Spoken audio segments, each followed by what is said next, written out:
आदिकाल में जब सृष्टि का विस्तार हुआ और जब पृथ्वी, जल, अग्नि, वायु और आकाश अपनी अपनी मर्यादा में स्थापित हुए, तब ब्रह्मा जी ने देखा कि जीव के पास बुद्धि तो है पर विवेक का प्रकाश नहीं, शब्द तो है पर अर्थ नहीं, और स्वर तो है पर संगीत नहीं।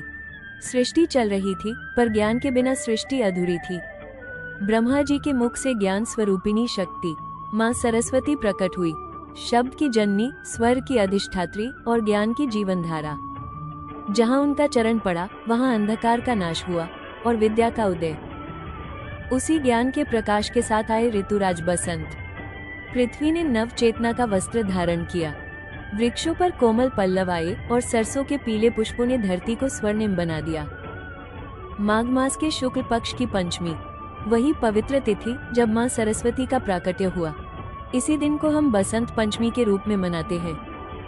जब माँ सरस्वती ने अपनी वीणा के तार छेड़े, उससे जो नाद निकला वही था ओम का प्रथम स्पंदन, और इसी से कला, संगीत और साहित्य को जीवन मिला। इस दिन शिशु के जीवन में पहला अक्षर लिखवाया जाता है, क्योंकि शास्त्र कहते हैं ज्ञान का बीज तभी फल देता है जब उसे माँ सरस्वती के चरणों में रोपित किया जाए। विद्या का आरंभ उनके स्मरण से हो तो जीवन का पथ प्रकाशमय हो जाता है। बसंत का पीला रंग सिर्फ एक रंग नहीं, ये सत्व गुण का प्रतीक है, पवित्रता, प्रकाश और चेतना का प्रतीक। ये रंग हमें संदेश देता है कि तमस और अज्ञान को त्याग कर ज्ञान के तेज में प्रवेश करो। बसंत पंचमी सिर्फ एक त्योहार नहीं, ये उस क्षण का स्मरण है जब मानव को अपने जीवन का मार्ग मिला, भक्ति का मार्ग।